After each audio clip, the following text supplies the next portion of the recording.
Donald Trump has been elected the 47th President of the United States, marking a remarkable comeback for a disgraced former president who 4 years ago refused to concede defeat, ignited a violent Capitol insurrection, faced felony convictions, and survived 2 assassination attempts. With a decisive victory in Wisconsin, Trump surpassed the 270 electoral votes needed for the presidency, cementing his lead by winning Michigan on Wednesday afternoon and reclaiming Pennsylvania, along with the rest of the blue wall states that supported him in 2016 but shifted to Joe Biden in 2020. On Wednesday afternoon, Vice President Kamala Harris, Trump's Democratic opponent, called him to concede and offer congratulations, followed shortly by President Biden, who also extended an invitation for a White House meeting to initiate the peaceful transfer of power. President Biden also reached out to Harris. Calls of congratulations poured in from foreign leaders, including Israeli Prime Minister Benjamin Netanyahu and French President Emmanuel Macron. Trump's victory underscores the effectiveness of his aggressive political tactics as a propagandist. Throughout the campaign, he launched deeply personal and often divisive attacks on Harris, portraying a dire image of a nation under threat. This approach, combined with a hyper-masculine persona, resonated with disaffected voters, particularly men, in a polarized America.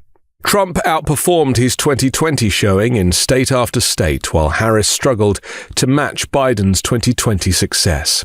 With a Republican-controlled Senate awaiting his return, Trump will resume office facing a House where control remains undecided.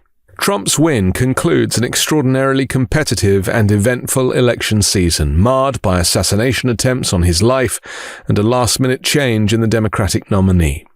As he prepares to take office again on January 20th, he faces a landscape of heightened division and international challenges that will test his leadership. This election also marks Trump's second victory over a female opponent in a general election. Harris, the first woman of color to head a major party ticket, became the nominee after Biden exited amid concerns about his age.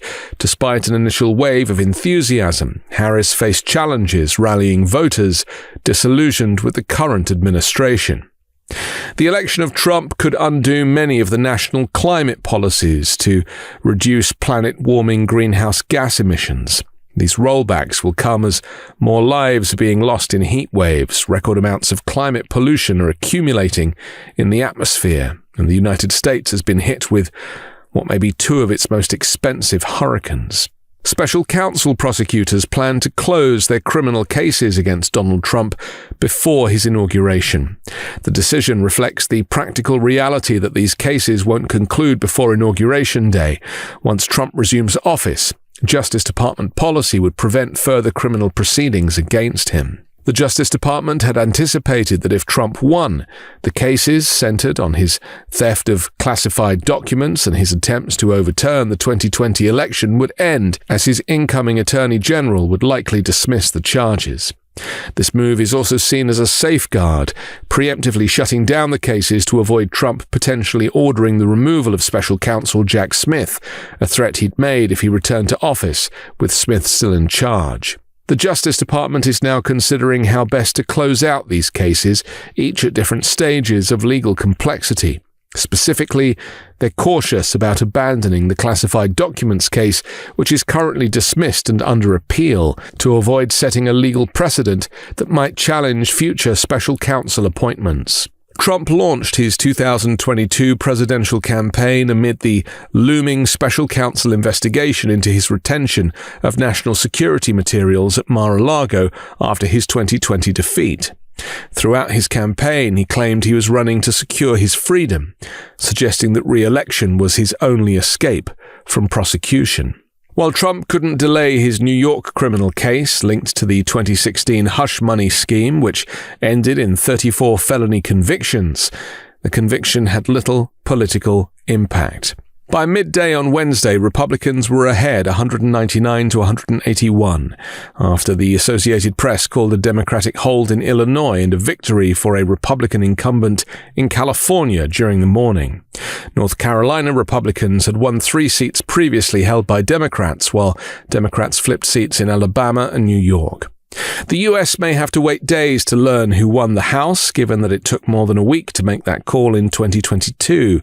All 435 members of the House faced re-election, with Republicans looking to expand their narrow majority after 2 chaotic years in power.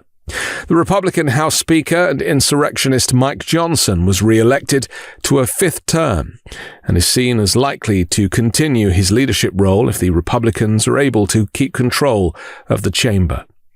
These next few weeks will be critical to see how Donald Trump builds out his team and if he indeed stands by his election pledges to close the border, deport 15 million immigrants, reduce grocery and gas prices, and arrest his opponents.